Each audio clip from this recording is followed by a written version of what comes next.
Golly bum, Ms. Jones, can you see how these books will help you and your family in their spiritual development? He yells to his wife, "Get the gun!" And she runs down the hall of the trailer.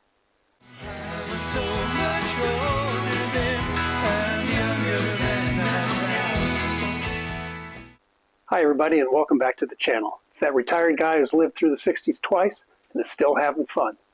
And every once in a while you'll hear a story, or maybe just a rumor, about me selling Bibles door to door in the outback of Georgia. Now, is that really true? Well, let's go back. What famous date shall I set it to today, Mr. Peabody? To the summer of 1975, since it's the 50th anniversary, and we'll take a look at it. Now, in 1975, I was finishing up my bachelor's degree at Eastern New Mexico University, ENMU, or as we called it, Enema U. It was in Portales, New Mexico, about 4 hours from Albuquerque. That's one big boxy state down there. But we were only 90 miles from Roswell, New Mexico, or the Texas towns of Lubbock and Amarillo.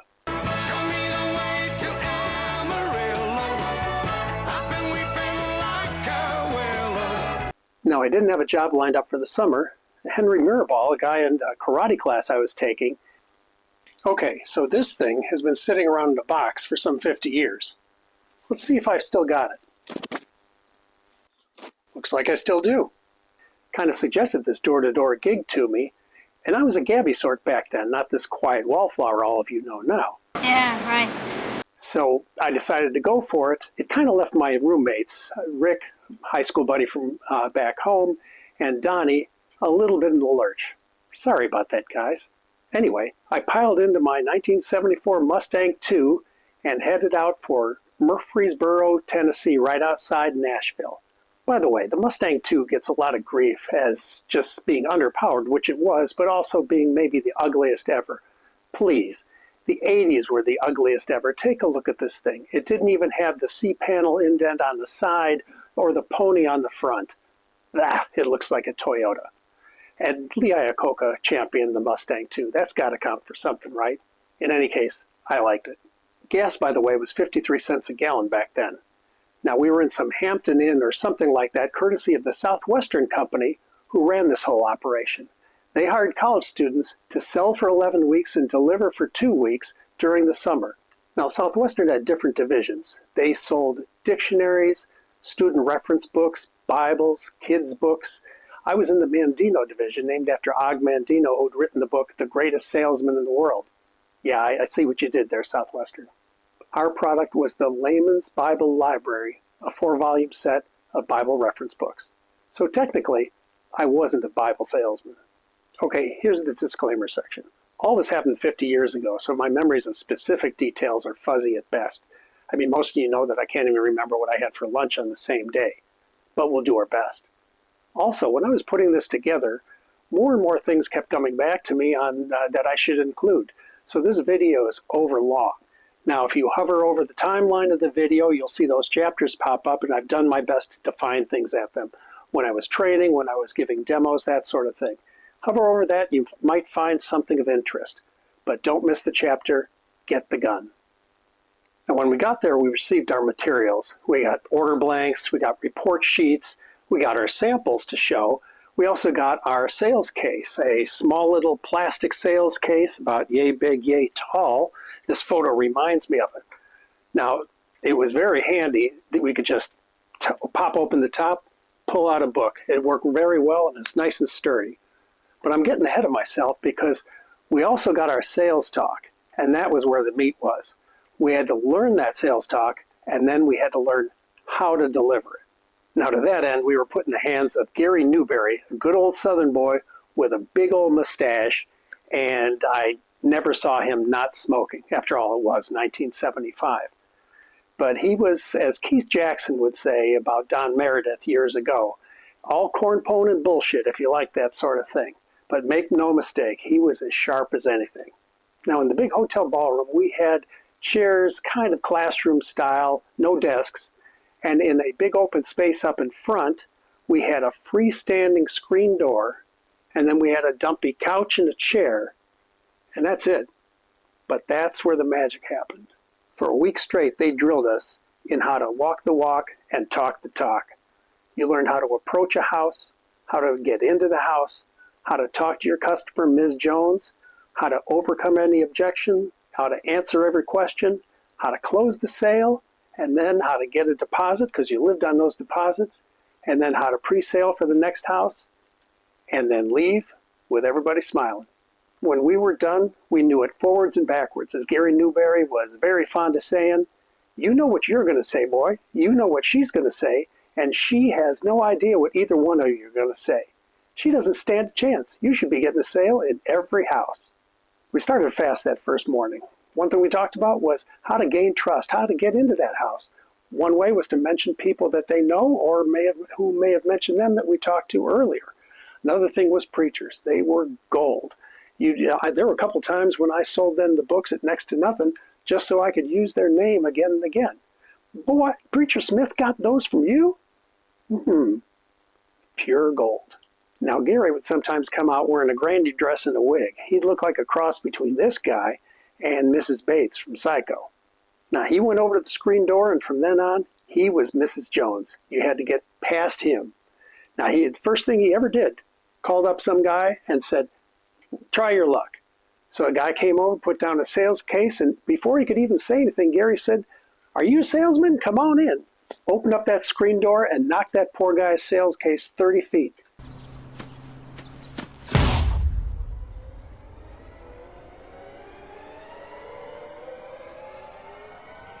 He looks and he says, forget it, and walks away. I guarantee you, the rest of the summer, none of us put our sales case in front of the screen door. We all got many turns at that screen door or out in the audience, going back and forth, objection, overcome, and trying to get our way in. And at the end of that week, we were ready to try it on our first real screen door. We also spent a good deal of time drilling at the couch and chair, coming up with objections, overcome, questions, answered, back and forth. That's where the real selling took place. Our flagship product was the Layman's Bible Library, 4 books that did 4 different things, totaling 3,500 pages. We also had a set of kids' books that we showed now and again as well. We obviously spent more time at the couch and chair doing that sort of thing because it's one thing to get into the house, but the real money's made sitting in that chair selling them books. We lived with the power of positive thinking all week as well. We would learn phrases like, I can, I will, I'm going to. We got pins then and during the summer that would say, keep going, dream big, never give up, and of course believe, even before Ted Lasso made it a thing. We also got books like Life is Tremendous and How to Win Friends and Influence People by the top salespeople and positive thinkers of the day. But at the end of the day, it's really who you are and what you can do with yourself, and we all kind of figured that out. They even taught us how to hitchhike. Now, I had some experience with this. In June of '70, I had hitchhiked down to Texas from Chicago to see my old high school girlfriend who moved down there with her family. I even saw Texas Stadium when it was being built. But they taught us more about small-town hitchhiking, where the same people are going back and forth on those roads. They gave us some good pointers on that. A couple of years later, I hitchhiked down from Chicago to Mobile, Alabama, where my old girlfriend from college was selling them books. Now, what is it about these girls putting all these miles between me and them and me still showing up? Stalker much? Yeah. Finally, they taught us the business end, and it really was your business. You paid for everything. The gas, food, rent, the books. If you didn't make enough from sales and deposits, you lost your own money, went bust, and went home. Now, we had an interesting crowd, kind of a cross-section of college students, as you might expect. There's one guy that stood out. He was a hippie type that always wore a hillbilly-type hat. I don't remember his name. We'll call him the goofball. Now, when the week was over, we learned 2 things, where our territory was and who we were teamed with. Now, it turned out I was going to Cartersville, Georgia, which is about an hour northwest of Atlanta. And I was teamed with Mark from Oklahoma State and, you guessed it, the goofball. Turns out they had this kind of theory that if you're teamed with someone you're not that crazy about, you'd work harder. Let's see how that works out. We found a place to rent for about $25 a week. That would be about $100 for the entire summer for my share. And that was a pretty good deal. Now, my territory was west and south into Paulding County. Now, one of the things they taught us right away was to get a county map. It looked something like this, but it showed you every house on every road including those on these dusty dirt roads that seemed like they were leading nowhere. And another valuable thing they taught us was that houses don't buy, people do. Doesn't matter how bad a house looks, it depends on who's inside. They said that there'd be two things inside each house, a color TV and a Bible. And they were right. I never missed a house. Now, we were to knock on our first door by 8 a.m. Even taking Southern hospitality into account, I felt that was just too early.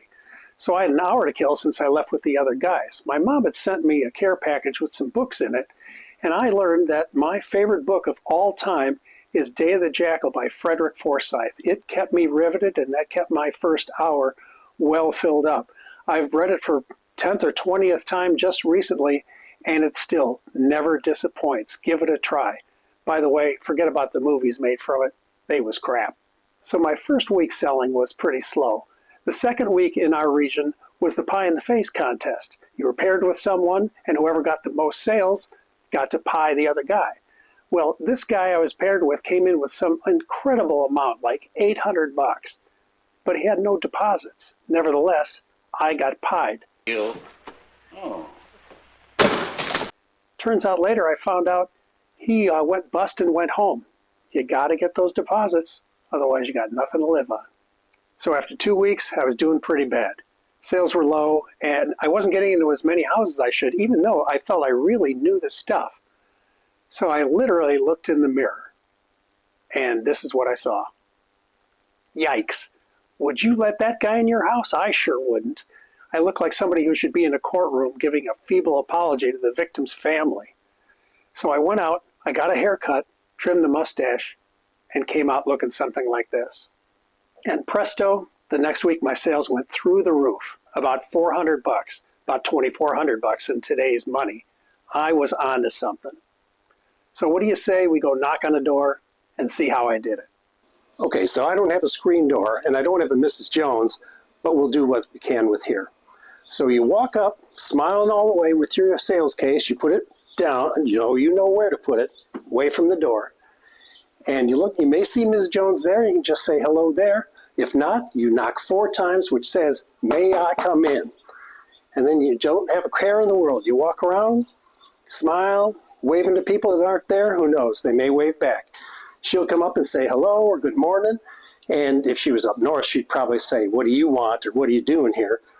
But you say, hi, Ms. Jones, my name's Bruce. You may have heard I'm that boy that's been going around here talking to all the church folks in the community. I was down talking with Shirley Johnson for a while there. Boy, that little Charlie she has a lot of energy, doesn't he? And I was talking with the Stevens down the street there, and I wanted to make sure I came by and talked to y'all too. May I come in? You break eye contact, pick up your sales case, reach for the door, and wipe your feet. Now she has to do something, because she can't shake her head, because you're not looking at her. And you're reaching for the door, but don't touch it.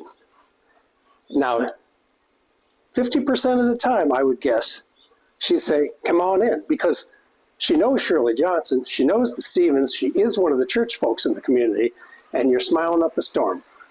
And that way, she'll trust you to come into the house. But she may say something like, are you a salesman? Put down your sales case, step back to take the pressure off. You say, I know what you mean, Ms. Jones. You don't know what she means, but it works. And you can also add, and I certainly appreciate how you feel. Now, like I said, I'm just coming around talking to all the church folks in the community. Yep, I am showing them a little bit of something, but I was talking to the Ledfords down the street, and if you have a big gun, this is where you use it. And I was just talking to Preacher Smith last week. Preacher Smith, you were talking to him? I sure was. He sure is a nice fella. And I wanted to make sure I came and talked to you too. May I come in? And again, you're right here. Now, if she leaves you hanging, you can amuse yourself by going, buck, buck, buck, buck, which I did 2 or 3 times that summer. Otherwise, if she doesn't let you in, you try 1 or 2 more times. If not, you just open up your sales case, pull out a book and say, let me show you what I've been talking to all the people about, Ms. Jones. And you go from there. That's how to get into a house. By the way, if she doesn't let you in, you're still nice as pie, because small towns and small counties talk. Thanks, Ms. Jones. Bye now. Before I go, one thing they did teach us also to take care of is women with small dogs. They came up, and the dog is just yapping and yapping around their feet. And how do you handle that? Well, you talk softer. Look, Ms. Jones, my name's Bruce, and I've been talking to all the church folks in the community, and this dog is just yapping away, yapping away. Pretty soon she does what every woman does. Picks it up, holds it right by her ear, as if that'll do a better job. And so, you even talk softer and gesture more.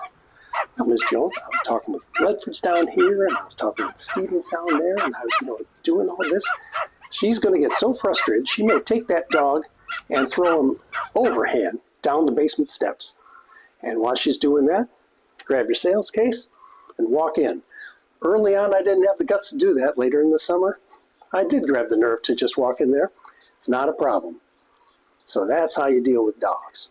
Now, you may have noticed I started to talk the local talk. Nothing like Oscar material, but a little drawl just to, add a comfort level, and it seems to have worked. One thing that was funny was the word sure. They'd ask me a question, I'd say sure. And they said, what'd you say? And I'd say sure again. And, boy, is that how you say she-your? And that is where I learned that the word sure down here has 3 syllables. But enough of that, let's go back and sell some books. So when you get in, Ms. Jones will sit where she likes. She's the center of attention, so find a chair or a stool you could sit right in front of her. If you didn't have one, turn your sales case on its side, you could sit there too. A little small talk about yourself, tell them a little bit. And they'd say, you're from Illinois and you're going to school in Mexico? Now, New Mexico being a state was kind of like an unknown factor in these things. A lot of these people had never been out of the state of Georgia. In fact, many of the people I talked to had never been out of Paulding County, meaning they'd never seen Atlanta, which was only an hour away. That was kind of strange. And you mentioned their church, their husband, things like that. Get a rapport going. And if they offer you a cold drink, take it, even if it's for a sip. Once I got offered to have supper with a family. And I said, no, of course I couldn't do that. And she says, listen, boy, you're from the north. When people down here ask you to do something, they really do mean it. And I said, thank you, Ms. Jones. I'd be happy to have supper with you. And from then on, I got a lot of free suppers and a lot of free lunches just by saying yes. Now, that was good for the bottom line over the course of the summer, to be sure, but I also made a few sales over some suppers. So this is how I think I remember how to do a sales talk. We start with the Encyclopedia. By the way, the sample of the Encyclopedia was only this wide. This big honker is an actual book. I got this off eBay for $10 just to show you fine folks out there watching. I didn't get the other books. I love you, but not that much. Now, Ms. Jones, have you ever thought of a certain word or a person and wondered what the Bible had to say about them? But you try looking it up. That's a big book. It's really hard to find. Well, here in the Encyclopedia, it gives you an easy way to look it up, just like a regular encyclopedia. For example, let's look up baptism. Now, right here, it gives you the definition of the word, all of its origins in the Bible, differences in there like Christian baptism, John's baptism, the baptism of the dead, and here's the big thing. You ever had a reference book and you have to go look up the verses from Scripture that talk about that? Well, here in this encyclopedia, if you look here, all the verses from Scripture are right here in the book. That way you don't have to go referencing back and forth between the books. That's pretty easy, huh? Have you ever seen anything like that before? That's pretty great. Can you see how something like this would be helpful to you and your children in their spiritual development? Now, if you're nodding like this, and she's nodding along with you, you got her going. You keep going through, you show her a couple other things, show her some things like Esau and Jezebel, and that way she can see they're easy to look up and she can find them. She stays with you, and you're able to move on. Now, the encyclopedia was the big gun. You really had them on that one, but you had a couple other books there.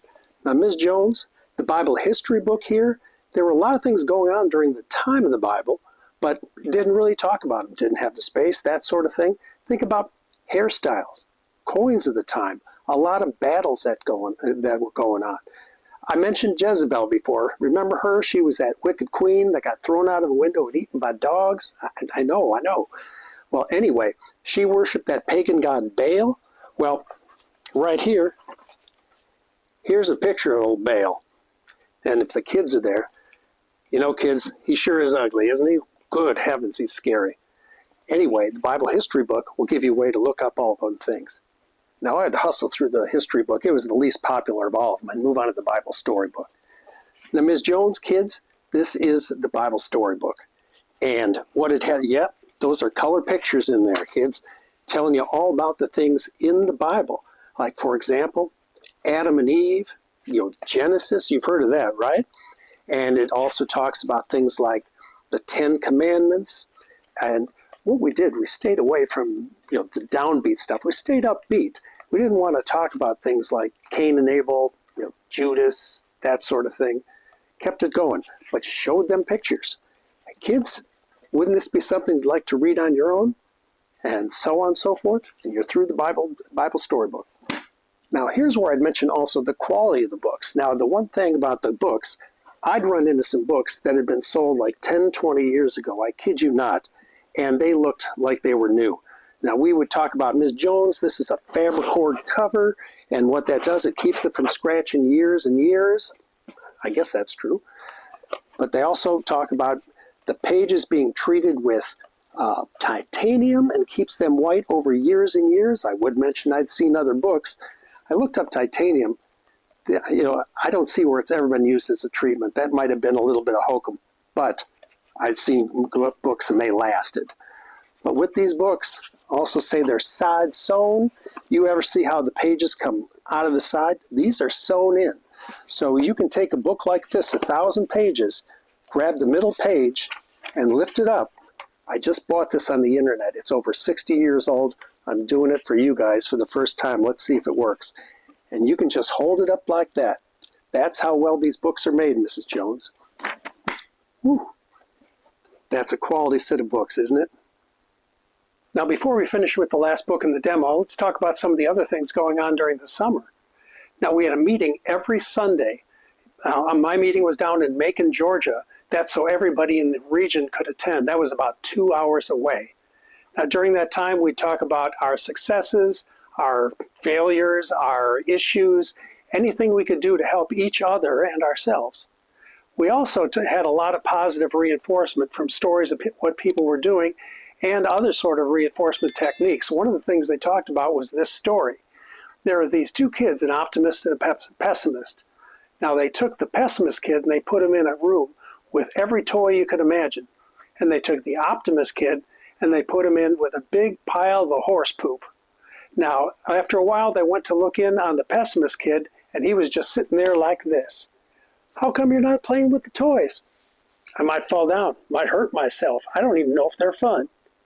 So then they went in and they checked on the boy who was the optimist, and that horse crap is all over the walls, and he's just digging and smiling and having a good time. And they said, son, what you doing there? He said, with all this manure, there's got to be a pony somewhere.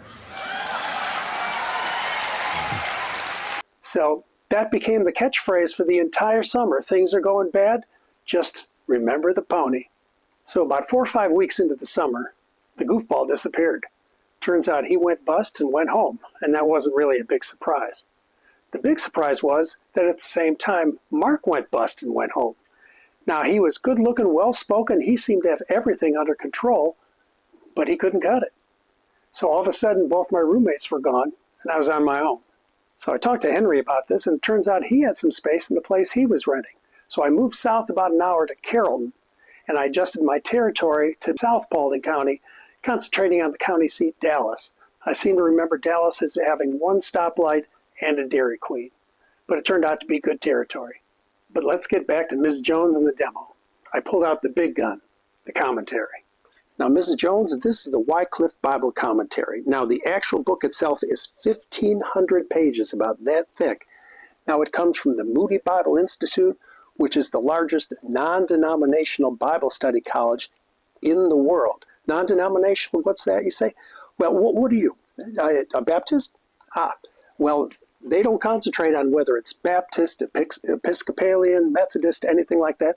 They concentrate on the King James Version of the Bible. That's yours, isn't it? And it comes from them. And what they have in here is every verse from Scripture with opinions and definitions and commentary from the very best Bible scholars in the world, every verse. Let me ask you a question. Have you ever wondered why the Lord fashioned Eve from Adam's rib rather than something else? There's a lot of bones in the body, you know. It's a good question, isn't it? Well, what they say here is that Eve came not from his head to rule over him, or from his feet to be trampled upon, but from his side to be his equal, closest to his heart to be loved, and under his arm to be protected. Now that's more like poetry than it is commentary, isn't it? Can you see how a book like this would give you hours and hours of reading enjoyment on the same verses that you've been reading all these years? Now, if she's with you, and by then she usually is, and if she's been with you the whole time, go for the sale right there. Otherwise, if she's kind of iffy, you've got a few more things that'll send her over the top. But when you're done, you go for the sale, you recap all the books, and then you move to the next step. So if I want to start closing the sale, I begin something like this. Now, Ms. Jones, what would you expect to pay for a set of books like this? Any idea? Usually none. Well, I've had people say upwards of $200 for 4 books like this. That sounds like a fair price to some, don't you think? Well, I've had them say $150, even at $100, it sounds like a bargain, doesn't it? Well, we are only selling these books for $53.80. That's it. 3,500 pages and that much quality. That sounds like a fair price, doesn't it? Now, they'll tell you they can't afford it. Well, Ms. Jones, I'm not delivering them books today, the actual books. I'm coming back later in the summer to deliver them. That gives you a lot of time to save up for that. Or they might tell you, well, you know, I have to ask my husband. I know what you mean, Ms. Jones. You know, one of the things is, I think he'd enjoy them as much as you, don't you think? Anyway, that would seem like quite the gift to be able to give him and you back when they come, don't you think? Anyway, there's a lot of objections. You've got answers for them all, or you can make up answers for them all. And you can also go back in and resell the books. Go in and talk about some of the pages they liked, some of the things they liked, and make sure you reinforce until you start to get them going towards yes, because you may hear 1,000 no's, but you only need to hear one yes. Now the deposit. This is what gets them to be a partner with you in the sale, and you need this because this is what you live on the entire summer. So this is the battle. Now, Ms. Jones, I would suggest putting a deposit on these books, you know, for when I come back in the summer. You know, I'm going to be ordering these books and paying for them before I come to deliver, so that deposit would be very helpful in that regard. Now, I've had some people say that they'd like to put down the entire amount. That way, they don't even have to worry about it, you know, when I come back later in the summer. How does that sound? Is that something that you think you'd like to do? Now remember, credit cards aren't really a thing there, so you can go, well, Ms. Jones, if you'd like to write a check, if you don't have the cash around, who does, a check would be fine too. Now this was the time of counter checks even. Checks were everywhere, so that was not a big bad thing. You know, counter check was when you go into a merchant and they had a pad of checks there with a local bank, and if you were in that bank, you just wrote your account number and wrote the check there. It was a different time. Now, after you've hit them with the full amount, and they don't really want to do that, come down in degrees. You can bring it down to 45 or 40, something along those lines, and keep going down in degrees. Just bring it down and say, well, that would be very helpful, Mrs. Jones. That you'd go through the whole thing. My stop line was about $30. It's about half of what you're trying to get in, and it really makes them a partner in the books. The lower you got before that made them less and less involved when you came back to deliver. You could go on for a pretty long while back and forth on what the deposit is. Remember, you've got that signature, so they feel they're in the deal already. But that way you can go after this deposit. And I did pretty good at keeping them around 30 for most of the houses. But you got to fight that battle. You got to get that cash. Now, they may be a little nervous about giving a stranger money. Well, duh. Well, one thing I did, the company told us to get a sales permit if we came into a county. I didn't need one, but I stopped by the sheriff's office anyway to tell him what I was doing. That was my own idea. And the guy's name was Bob Shipp. It turned out to be a pretty nice guy. I told him what I was doing. In fact, I started to give him a little bit of the sales talk along the way. And sooner or later, he started to laugh and he said, "Now listen, boy, I'm not going to buy the damn things, but you can use my name." And I did a few times over the summer just to ease people's minds on who they were giving their money to. Now, when you had your deposit and everybody was friends, you'd pre-sale for the next houses. You'd ask them who they knew down the street or down in the next area that might be interested. You tell them you want to make sure to stop by. You never told them, "Hey, I'll tell them you sent me." They don't want that. But I just want to make sure that I don't miss them. And they'd be pretty good about telling you who the people were, their kids' names, and what they might like. Now, I pulled out the kids' books when they were children, of course, but when there was no interest at all in the Bible books, or they bought the Bible books readily, and they seemed like they might be ready for some more. Now, I did the demo as hard to the kids as I did to Ms.Jones, because you get them fired up, and when you're closing on them books, they're in there pitching just as hard as you are to poor old Ms.Jones there. Now, there were 5 books in the set. Started out with very easy few stories in there, Katie's Zoo, Joey's Horse, but it moved on to like an Indian family, an Eskimo family, that sort of thing. It got progressively more difficult, or as we put it, used bigger words. So as they went through the books, their reading skills increased. Mrs. Jones really liked that. But the kicker of these books is that it came with records. And these records, when you play them, followed along with the words in each one of the stories. So the kids could actually learn without even Mrs. Jones being around. Now, this sounds a little easier said than done with the younger kids. Nevertheless, the records were a wow. There was also a 6th book, Adventures on a Farm. The one thing about this book is it had no words in it, only pictures. So the child could write his own story in there. You know, Ms. Jones, maybe you do have a Shakespeare in the family. And so that was a wow for the folks. Now, if you sold both the Bible books and the kids' books, that was a superset. Cost about $100. I sold a few of those over the course of the summer, and that was a badge of honor in the Sunday meetings. Now, one thing they warned us about, and they were right about, was that when you're asking the positive questions and nodding to the people, it was hilarious to watch Mom and Dad and the kids all nodding involuntarily right back at you. They warned us, but it would still crack you up if you weren't ready for it. So whatever I did sell when we were done, I would thank them for my, helping with my education, and I was truly appreciative of that, and go back out to the car. So when I got back to the car, I'd update my control sheet. Now my control sheet showed where I started for the day, where I went during the day, and what happened at every house I stopped at. It might be nobody's home, it might be I'm not getting in the door no matter what, or did I do a demo? Did I make a sale? Or maybe come back when the husband's there. Anything else, I'd make myself a little note. At the end of the day, I'm able to see where I went all during each day and what happened. And that brings us to gravy time. Between 5 and 6, I'd knock off on new houses. I'd look at my control sheet and I'd go back to the ones where nobody was home, or they said come back when my husband's there, and it seemed like they meant it.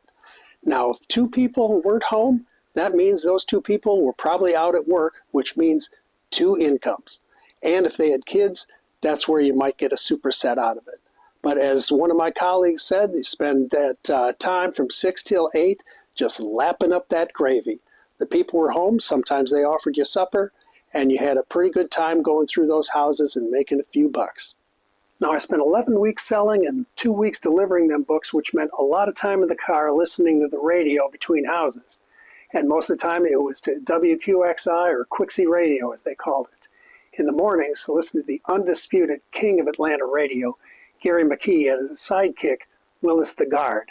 Now, he had a Cadillac pickup truck, or so he said. It was kind of like Guillermo on Jimmy Kimmel.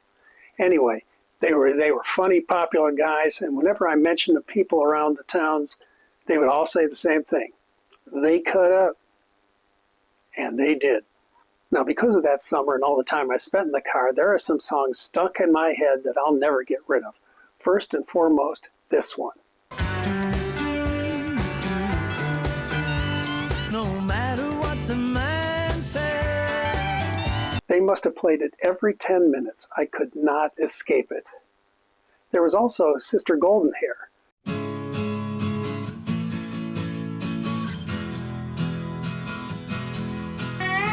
Now, I swore that someday I'd play that opening riff on the guitar, and about 10 years ago, I did, but pretty badly. Like a train in the night, like a train in the... Hold on, I can get this. Night.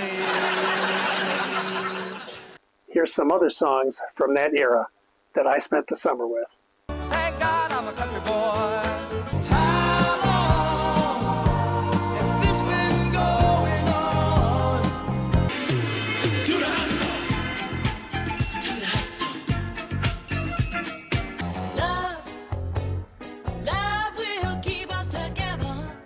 Okay, maybe not music's finest hour. Now, I took a day off now and again despite what they wanted you to do at the Sunday meetings. The sales were good, and those Sunday meetings, 2-hour drive to Macon each way, really destroyed your one day off. So I would go to Six Flags over Georgia, see some Atlanta Braves baseball.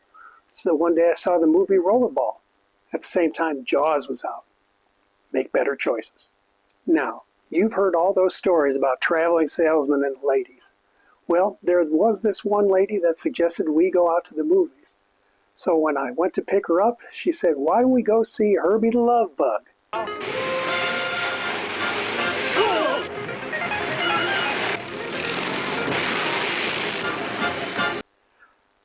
That was the total extent of my romantic involvement this summer. I did have a kind of a brush with celebrity, though.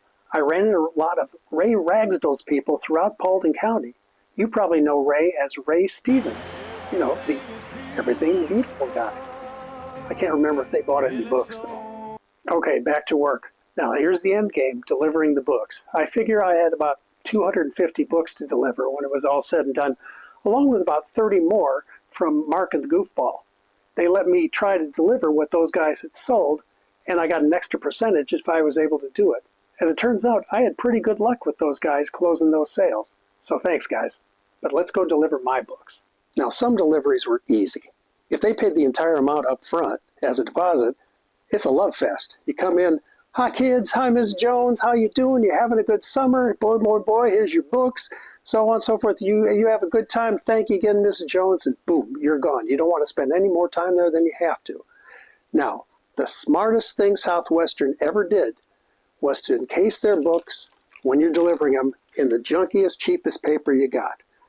So when you go knock on that door, you may see it in their eyes that, oh, maybe they're wavering. They may not want to complete this sale.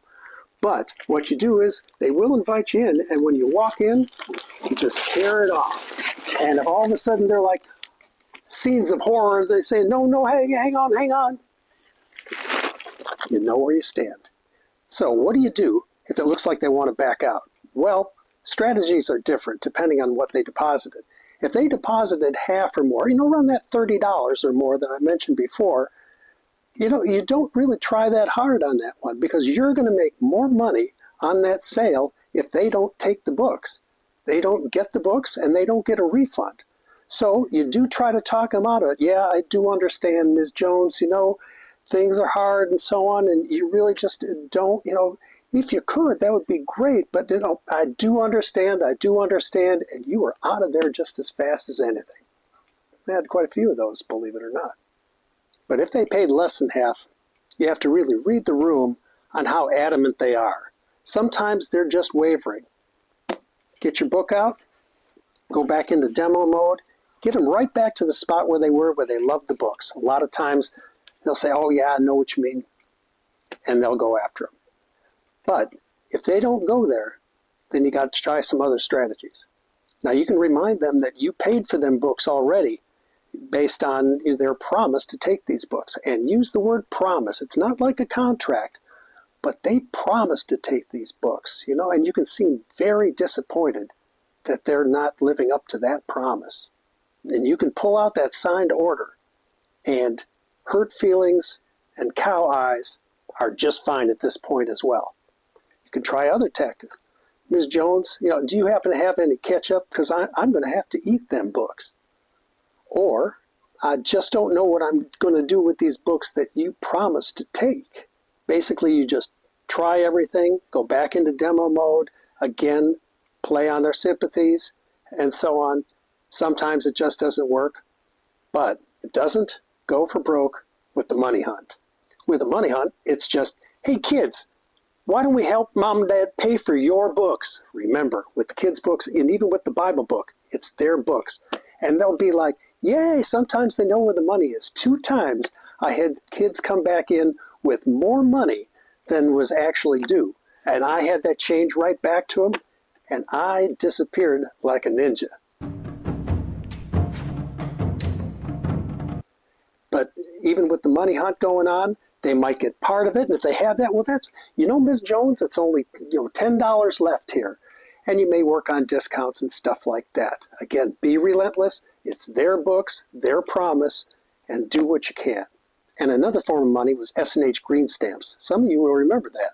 You go into a merchant, and based on what you spent, they'd give you green stamps. You save those, and then you can redeem those from the S&H company for prizes. Now, those books, it had a cash value of approximately $20 back then. A lot of people didn't know that. Even I didn't know that till they told me. So sometimes they were happy to give them up, and sometimes the kids found them during the money hunt. You could often make up virtually the entire amount with S&H plus cash. Now, I had my most interesting and exciting encounter of the summer about midway through delivery season.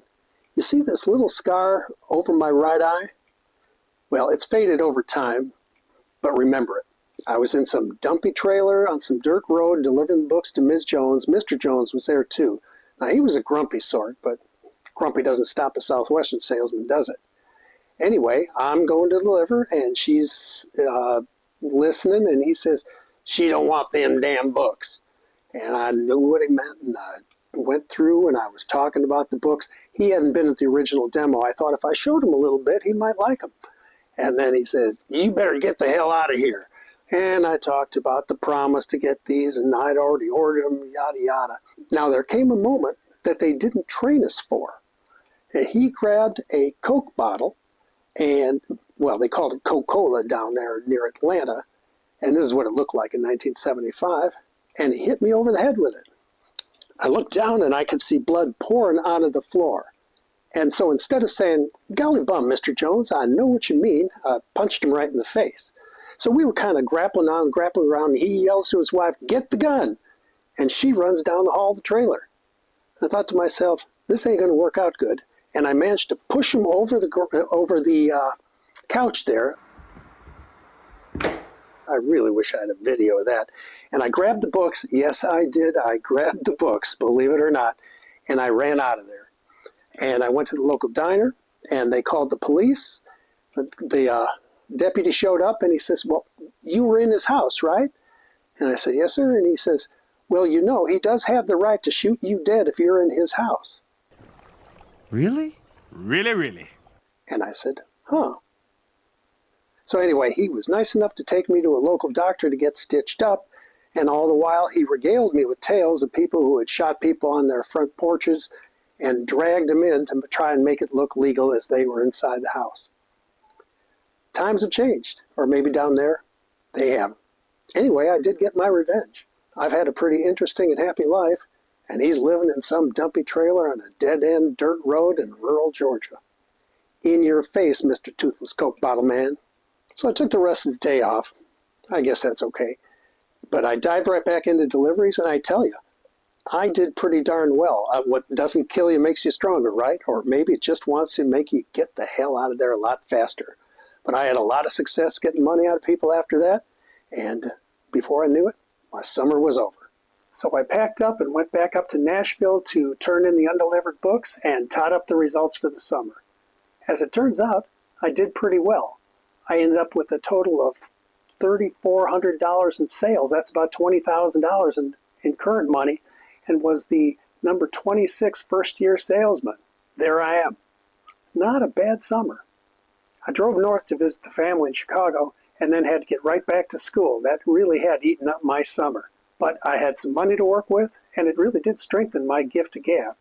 Now, they did try to talk me into doing it the next summer. When spring came, they had a guy come down from Oklahoma and really put on the hardcore press. But I said no, 1,000 times no. No. Come to think of it, I don't even know if they sell Bibles like that anymore. I'm selling Bibles, made from 100% Bible. Okay, well, someone does. Anyway, when it became clear to the guy that I wasn't going to do this, he started to get a little bit pissy at me, and I was like, back off, son. You know, maybe I just want to have a normal summer for a college guy. And come to think of it, I probably didn't want to get shot at either.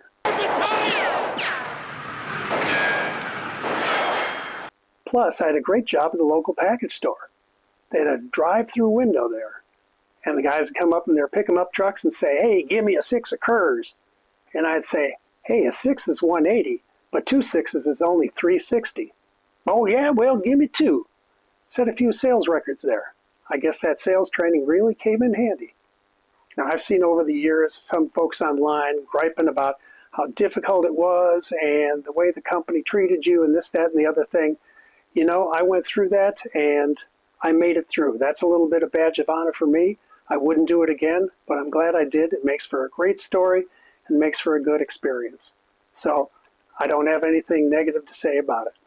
So that's it for the video, an attempt to cram an entire summer in a few minutes here, more than a few in fact. Anyway, if you enjoyed it, or if you're one of the church folks in the community, give me a like, I'd sure appreciate it. And make sure you share it with anybody who might be interested, maybe some church folks in your community. In any case, make sure you subscribe to catch all the nutty content I'll have going forward.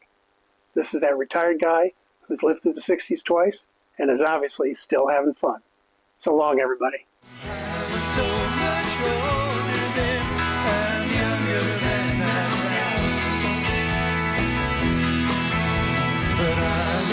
much older.